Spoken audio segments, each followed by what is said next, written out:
Паколькі тут нема відоўцы якого-нибудь, хто б аб'явіў пра назву лекцыі і пра того, хто читае, то я буду сам управляться. Я Валентин Акудович. Ну, коли кто не ведает, то уже что тут поробишь. Придите до хаты, поглядите. Вот. Назва лекции «Интеллектуальная литература», протяжник, эссе передусім. Ну все, поехали. Коли я доведался про фестиваль интеллектуальной литературы, ты был моцно усцешен. І у гэтай моей радости присутнічала еще згадка про тыдзень беларускага мыслення, які был летась, які был, ну, по-моему, просто могутный. Я подумал, что вот, две такие масштабные подеи запар могут легче у основу нейкага нового тренда, причем вельмі істотного тренда для белорусской культуры. Разом з тым, я хутка пачаў думаць і пра асноўную праблему гэтага фестываля, якую мне і да гэтага часу невядома, як развязваюць арганізатары. А менавіта, як яны просто літаратуру разрозніваюць ад інтэлектуальнай літаратуры. І як разрозніваюць гэтыя два тыпа літаратуры выдаўцы, якія прывезлі сюды свае кніжкі. І ввогуле, ці ёсць тут нейкія крытэрыі? У дадатак, ці існуюць у такой сітуацыі крытэрыі ввогуле? Я нахабна лічу себе интеллектуалом. И тому практически все мои книжки я отношу до интеллектуальной литературы. До речі, а як ким ще може лічити себе чоловік, який здольний закохатися в пригожую думку не менш, ніж у пригожую жінчину? Конечно, интеллектуал. Да. Так вот, при гэтым мои книжки раз-пораз потрапляют, ну, такие агульнолитературные конкурсы, які ніяк не звязаны, ну, с приметником интеллектуальным. Ну и с часом там нават отзначаются. Когда я так подумал, то подумал еще и гэтак. Так можа, в интеллектуальной литературе самое главное не то, что она интеллектуальная, а то, что яна литература. Далее, да, истории проблемы.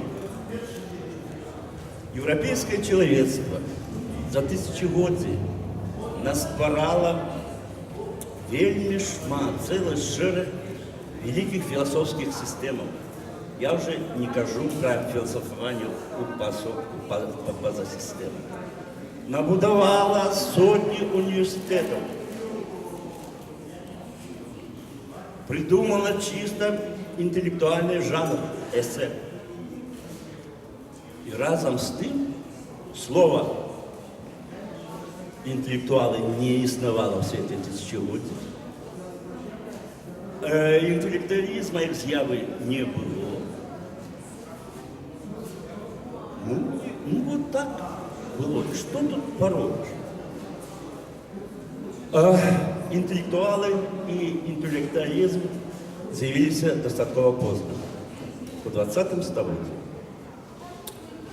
Найбольш яркая подія, якая паспрыяла вот гэтаму цуду была, як не дзіўна, не філасофская падзея, не літаратурная, а злачынная. Бадай, шмат хто з вас ведае, чуў пра так званую справу Альфреда Дрейфуса. Ну, я коротко попробую распавесці, бо, можа, все-таки не все там ведаеце, да? У 1894 году капитан французского войска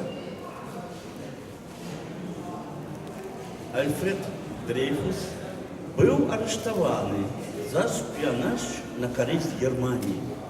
А тогда французы с немцами так ненавидели один одного. А может, еще больше ненавидели только Габраева. А Дрейфус был эльзасским Габраевым. Это вельми істотно. Доказы на его злочинность были слабенькие и хилые.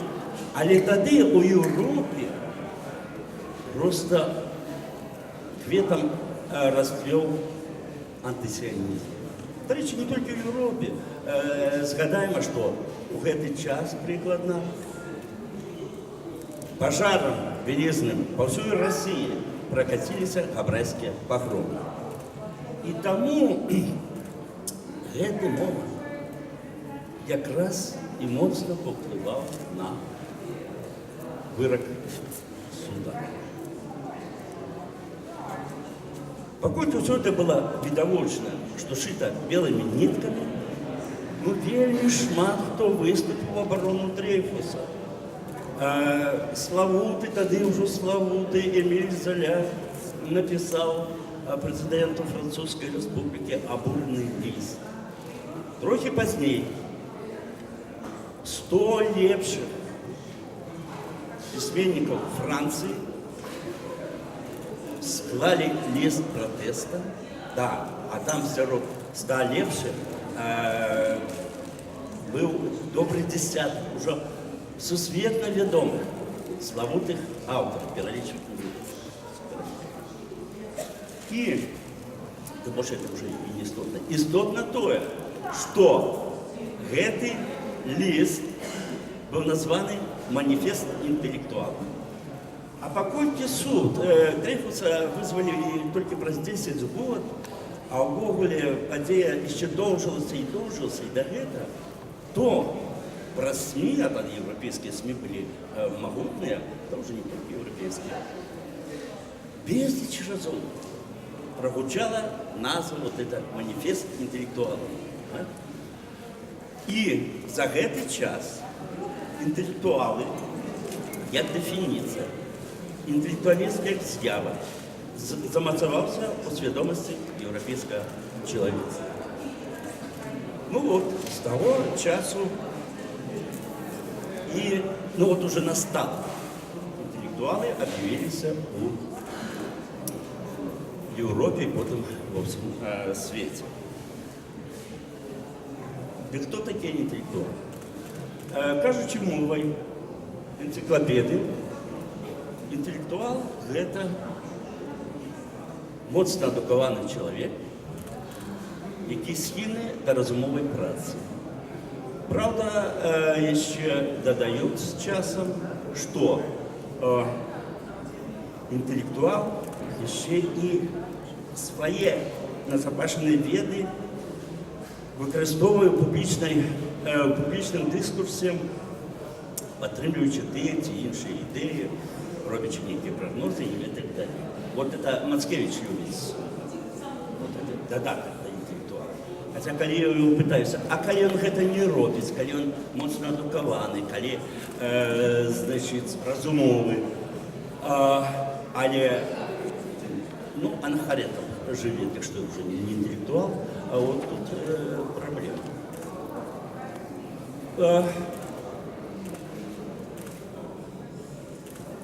Да, у нас, як приналежны да расійскага культурнага кантэкста, у гэты момант вельмі цікава, а чым адрозніваецца інтэлектуал ад інтэлігента? Разрозніваецца і вельмі моцна. Ну, перадусім, інтэлігент не вельмі адукаваны чалавек. І больш за тое, ён абмежаваны адной жадасцю. Ён жыве дзеля таго, каб вот этим обездоленным людям просто походжання даць годнае жыццё. І ні пра што больш іншае інтэлігент практычна не думае, ну і ў сваёй не надта высокай адукацыі і ў сілу вот актуальнасці гэтай сацыяльна-палітычнай сітуацыі. Вот прыклады, великие прыклады наших интеллигентов: Янка Купала, Якуб Колас, Василь Быков. А сцісла кажучи, интеллигент – это этичная культура. Интеллектуал – эвристичный. Интеллектуал весь час критично рефлексуе над реальностью дзеля того, как намацать больше выразной, ясной перспективы будущего.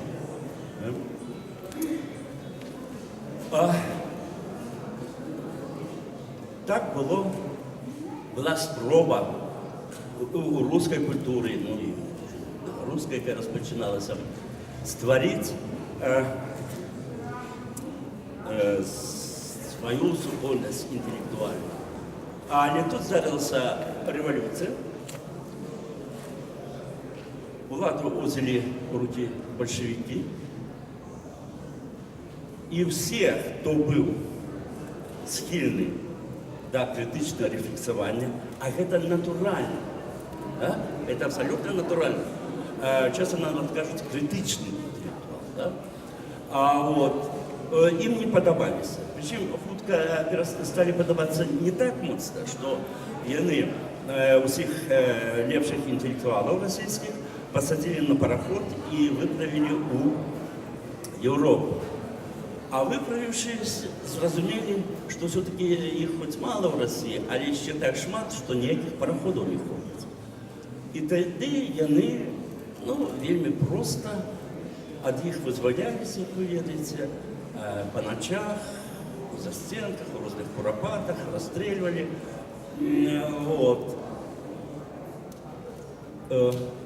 Наша страшная ночь, где больше за 100 лепших белорусских интеллектуалов была загублена. Потому что интеллектуалы не повинны были быть, вы сейчас думаете, рефлексуют, придумляют что-то, покольки большевицкая, як называю, улада, ведала, як переробить гэты свет. І нічие іншие меркаванні яна не збиралася включити.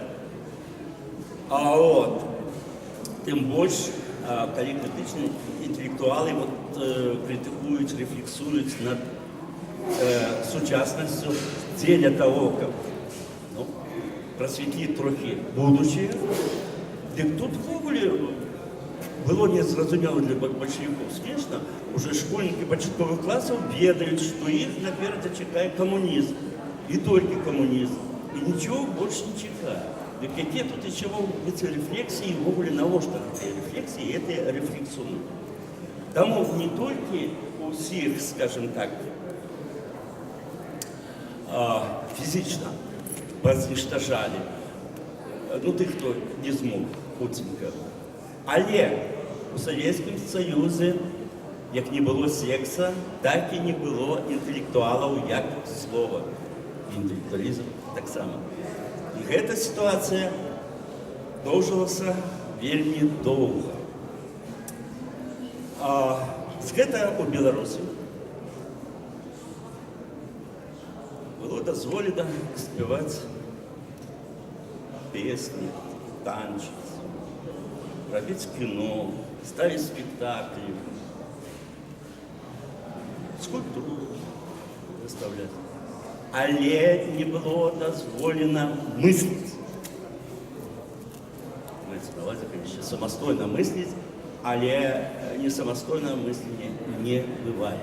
Я тільки один приклад згадаю. За 70 років панування большевизму в Білорусі не було видадено ні одної книжки з філософської спадщини сусвітньої і європейської. Хоча було досить видавецтв, часописів, альманахів, 70 років і не було, і по-білоруськи я маю на вас, да? Ну, русські поступали, а Росії було трохи дозволено. Але коли ви думаєте, що я далі буду займатися антикомунізмом, то ні. Значить, далі я вже про більш світле. І от коли білорусам нам було дозволено мислити, вот это затиснуто не только вот в столетиях, а и в столетиях правда мысли, какая была у нас и ранее, и в первой российской подзабороной, она просто могутно выбухнула. Все, ну не все, а большие, вот, отчуваючи этой прогайос, а мы с ним стихійно, саморобно кинулися створати різні проєкти. Їх було шмат і шмат. Ну, я лепше назову, ну, лепше один, це наша Ніва. Є роля повставання сучасного білоруського мислення невероятно велика. Ми з Ігорем Бабковим, перші познайомилися прикладно в ті роки, одразу вирішили, що нам вот страшенно необходим філософський часопис у білоруській мові. Ну, решті-решт, потім і будуть зроблені фрагменти. Типологічно подобних ситуацій було вельми много і шмат. Тому так полюбилося і придалася слово і метафора Мацкевича «Думать Беларусь». Идея, ну, просто девизом стали той поры. Понимаете, девизом стала это самая формула, где слово «думать» было напереди давать слово «Беларусь». Я зараз, пробачте.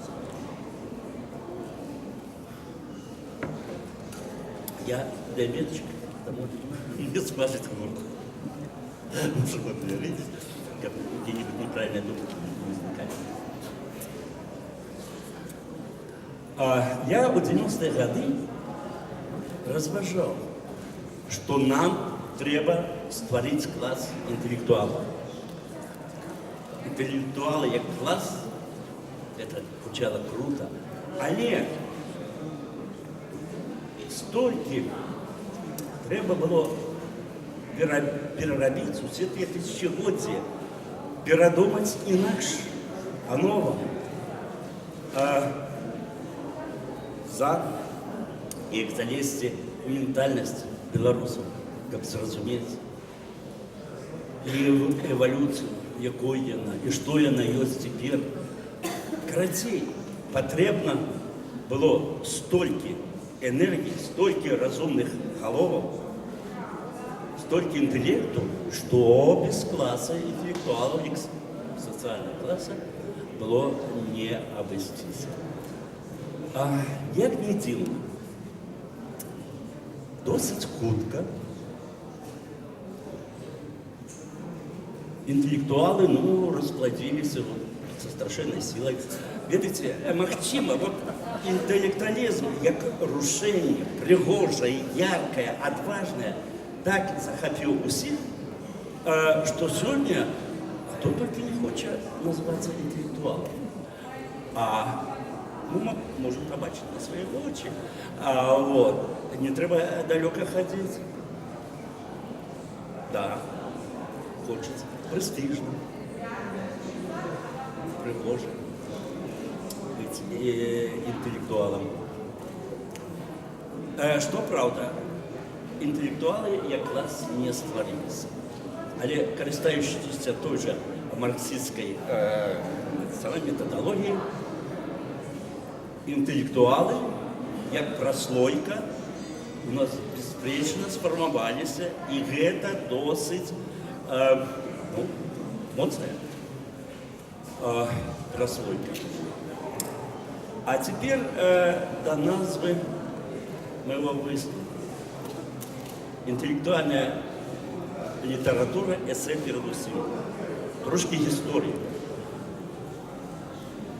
Эсэ як жанр. Адзіны жанр у свеце, які мае свайго аўтара. Нічого падобнага не мае ні проза, ні паэзія, ні драматургія. І аўтар гэта жанру Мішель Монтень.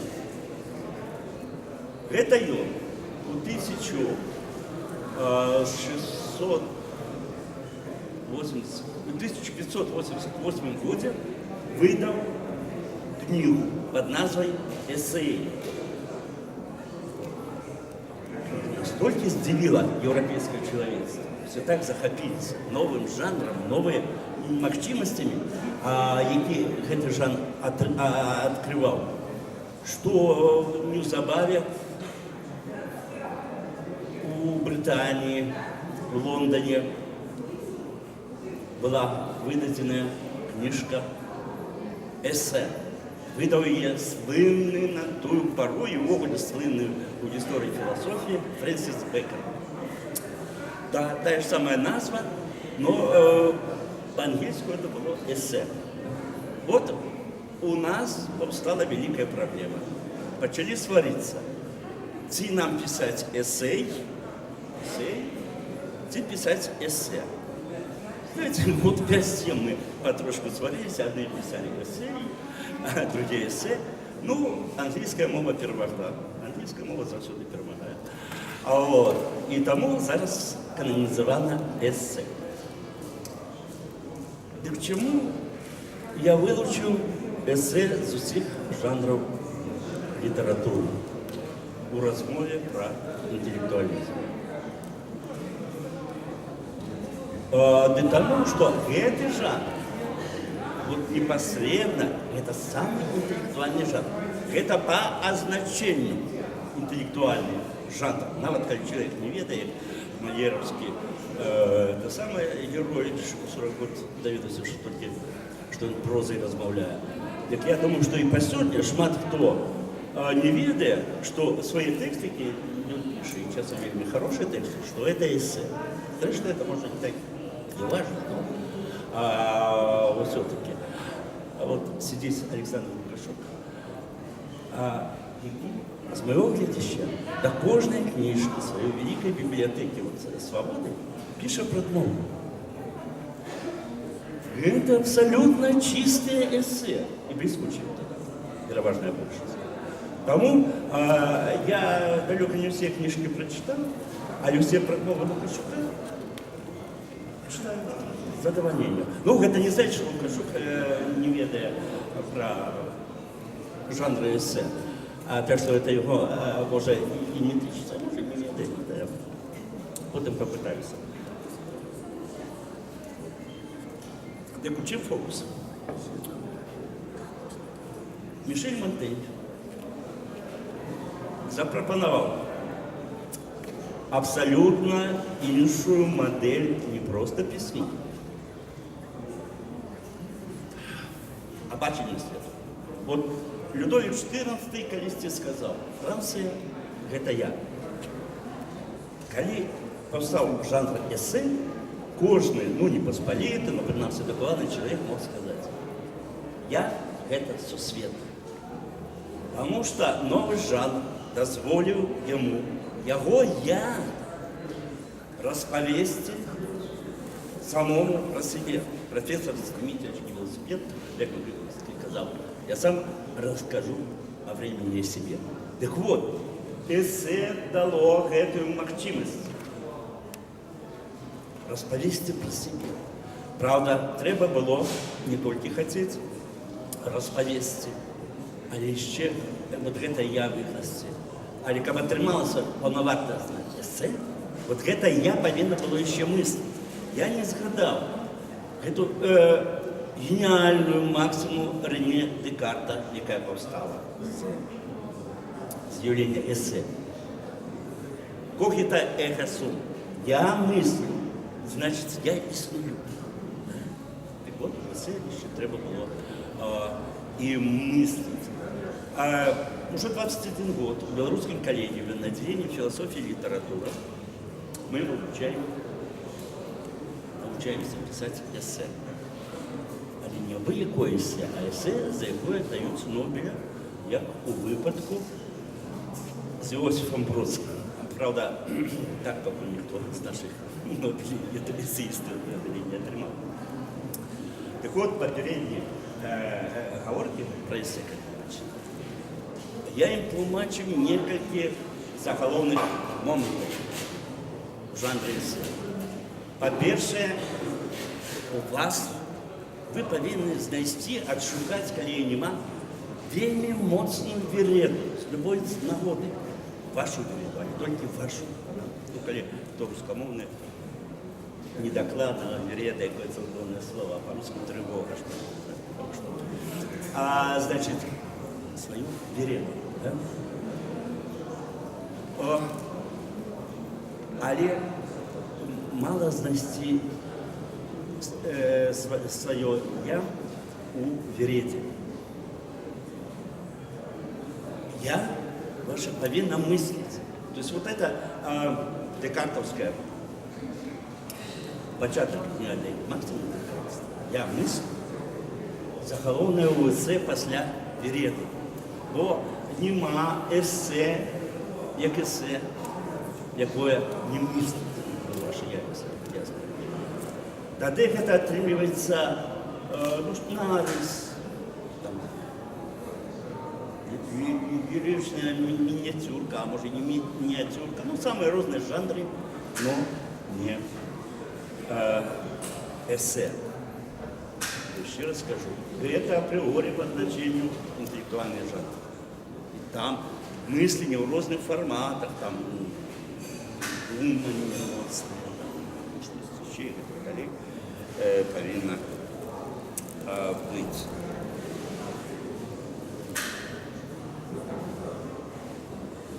Эссе у Франции з'явился наприкінці 16 століття. У Білорусі эссе з'явился наприкінці 20 століття. Тут я маю на увазі як жанр, що системне. Бо випадки особные были, старались иронии, под іншими назвами, под іншими именами. Мало кто думаю, ніхто, окрім мене, про те, що промова Францишка Богушевича до сборника вершей «Дудка белорусская» это блескучее эссе, это гениальное эссе. На его подвалинах потом будет збудована вся архитектоника национальной Беларуси.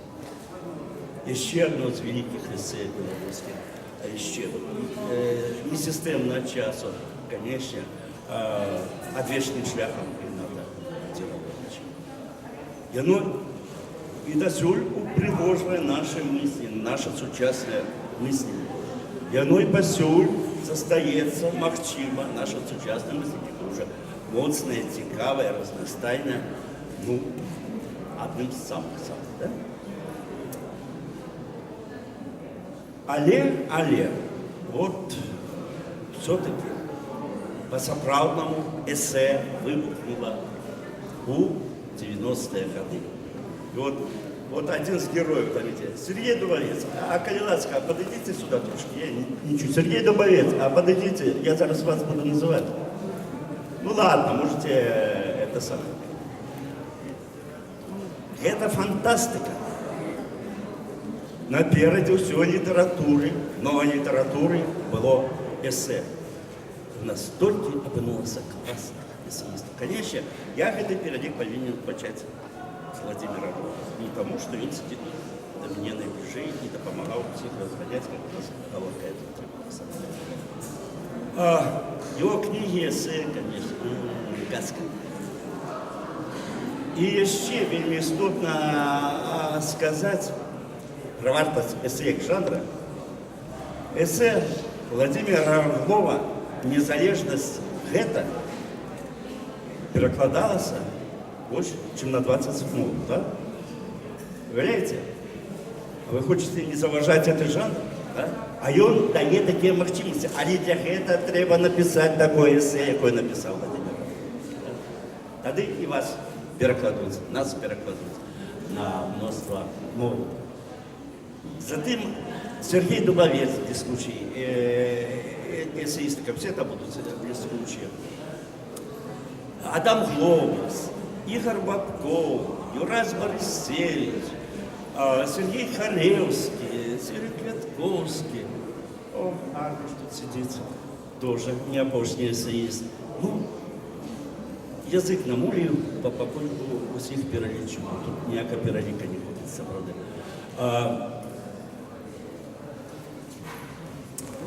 Цудовний час. А потім есе по кресі почало стишуватися, отихати. І у середині нульових амаль вимерло. Ні, ну посадку були, я зараз розрознюю. Есе як системне, а от ще один есеїст, Свадар Абламенко, блискучий так само. Да?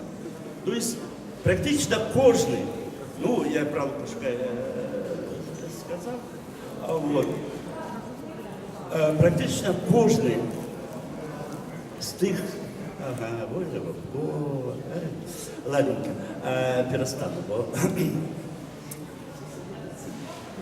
писав у ту пару есе, потім з чогось чесло, і зараз стіни здараються, і не так уже й мало, но уже в їх нема той шаленой ярости, разневоленности, дорвалися до вольного мисления, як вот осмягли до живой воды и все остальное. Я уже случаю на таким образом. Правда, с удивлением новой генерации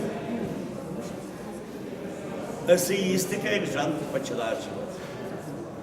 І тут найперш, конечно, хочется назвать Альгерда Бухаровича. Здається, 3, 4 книжки, ну, 3. Эссе Альгерда это. Это фантастично. Страшенно люблю его эссеистику. У Віктора Марциновича нема книг про книг есе. Але есе у його вельми шмат. І серед їх раз по раз зустрічаються вельми хороші, класні есе. Назву ще таке одно прозвище. Зверху у Білорусі з'явилася Таня Скоринка.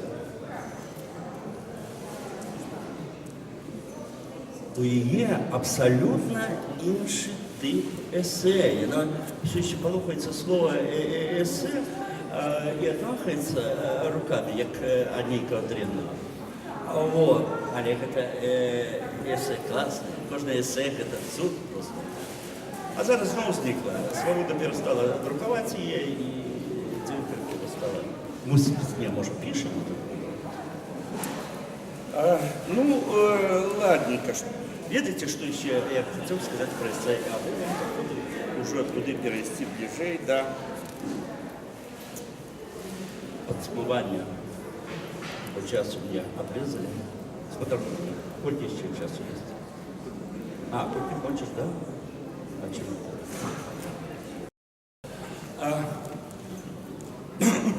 Да.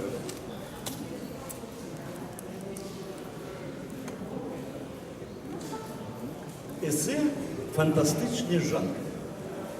И он абсолютно универсальный. Эссе тематично не межу ніяких обмежувань, нічого. Эссе може бути про що завгодно. про космологію, про великий вибух, про кохання, про нестачу грошей, про мінську кав'ярню, про зломане крило птушеняці. Що завгодно. І ніяка з темок, ніяка актуальність не визначає основну вартість есе. Не гэта. Основное, вот, ваше «я», ваша вера, ваша проблема и ваша здольность до глубины ее асенсования, ваша здольность проявить себе як мысляра, як мысление. А уже про что, это не имеет значения. Хоть про что хочете пишите. Главное про то, что вам болит. Але еще и я мыслю. Да? Я завсёды от без конца не ставляюся нагадывать студентам вот этот первый початок Рене Декарта. Я мыслю, я мыслю, я мыслю. Вот. Мышления нет. Ну, все-таки интеллектуальный жанр.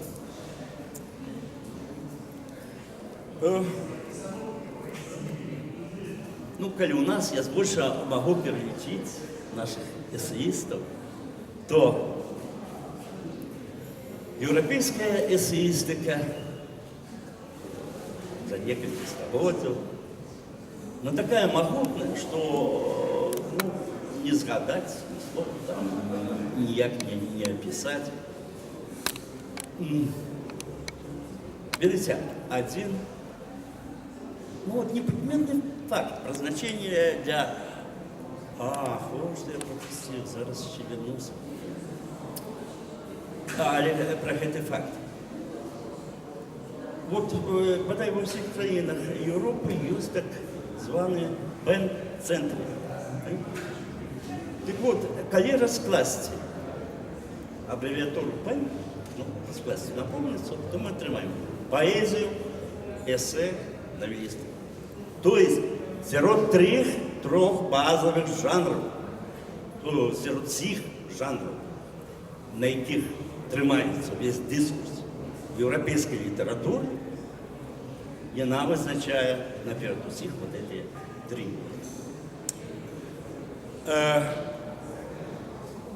І вот гэта непредметным мовам якраз свідчить про значність для європейської культури, літератури, філософії, есе. Але що я пропустив?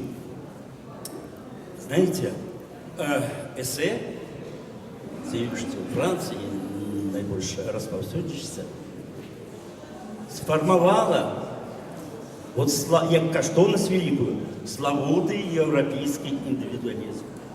Это якраз на основе эссе.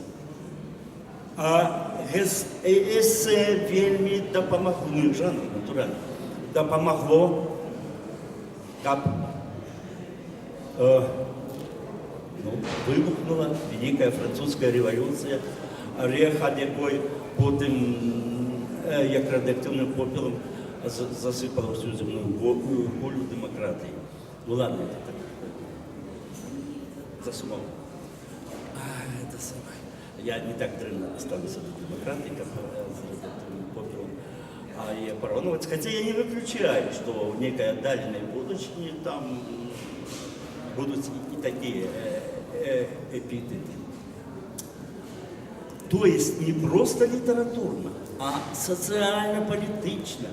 Эссе отыграло в роли Европы невероятно великое значение. Так, ну и все равно не задолжится, зараз вот я до чего. Коли нам было дозволено мыслить, мы марили про эссеизм, як неведомо про что. Покрысе, и он повстал. Зараз його доволі. І зараз ми можемо без залишнього епітету поглядіти, а чи варто інтелектуалізм, який найперш так само у дискурсии эссеистики повставал. Интеллектуальная литература такое уже наше усё. Каб паспрабаваць разобраться с гэтым пытаннем, я трошки фривольно у обвестку уписал пытание. А ці быў Ісус Христос интеллектуал? Але нідзе не блюзнерства, хотя я часам схільны да яго. Но гэтым разам зусім не. Ці быў Ісус Христос интеллектуал? Христианская литература деликатно уже 2000 обходит пытание про адукацию Иисуса. 5 лет, да, 30 лет. А манеж послухмяный.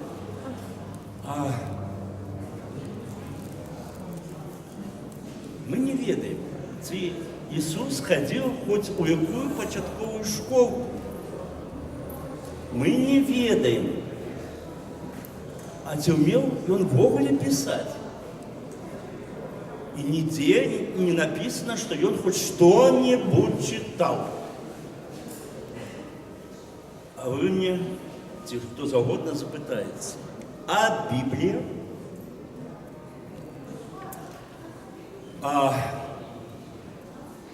Ведаете, старые греки были насыщены, перенасыщены гекзаметрами и сюжетами с Гомером. Просто любые простые люди и читать не читали, или не могли цитовать целые кавалки с Гомера, почувши от лучших, ну и все такое. Так вот, я уверен, что прикладно то же самое было на земле Иудеи. Там усё было Библией насыщено, перенасыщено. И нават не читаючи Библию, вы не могли ее не ведать. И было столько и столько сюда. Ну, принамсі, вы не могли не ведать основные базовые постулаты Ветхого заповета. Ну, напевно, шмат кому відома ненависть Ісуса до фарисеїв і садукеїв. Між тим, як гэта былі, ну, два суперечлівыя класы мысляру, якія стварылі два великих, могутных, страшенно цікавых релігійно-філософських систем. Так з чого ненависть Ісуса і до фарисеїв і садукеїв? Зараз я скажу вам страшну правду. Не половиться. Яна має соціальне підстави. Да, і садукеї, і те саме були страшенно адуковані. Яны були, ну, скажем так, сучасною мовою кажучи, блискучими інтелектуалами. Да, так вот про страшную правду. Иисус ненавидел садукеев и этих самых фарисеев, як ненавидеть патрицию, звыш амбитный плебей. Не подумайте зараз. Да, так оно и было. Ну, вот имидж этих садукеев, я особливо фарисеев сапсавал. Коли про христианство стало вядома трохи у антычным свете, дык и старые греки, и старые римляне, ну, рогатали. Не могли нарогататься с показки про некого человека, якого іудеї, значить, там укрижували. А ён, не знаючи з крижа, познявся в небеси і став Богом. Для вытонченных, интеллектуально. Это самое. А вот этих героев античности, философов, там, всех остальных, конечно, и были системы. Ну, роготали. И дороготались, что христиане сничтожили их невероятно могутную, невероятно прекрасную цивилизацию.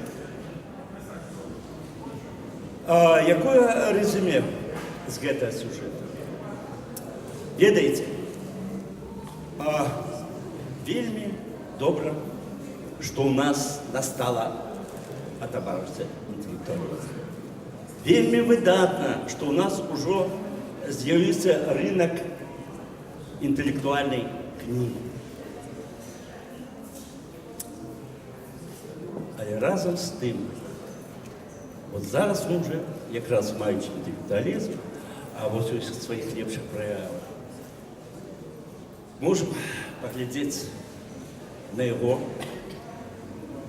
сур'ёзна крытычна. Інтэлектуалізм – гэта яшчэ не ўсё. Ёсць яшчэ нешта іншае, што я не ведаю, як назваць. Можа Бог? Можа. Але я у гэтым не зусім упэўнены. Разам з тым патлумачыць, чаму неадукаваны чалавек перагарнуў цывілізацыю, спасылку на Бога ці на штосьці яшчэ абсалютна немагчыма. Дзякуй, я ўсё сказаў.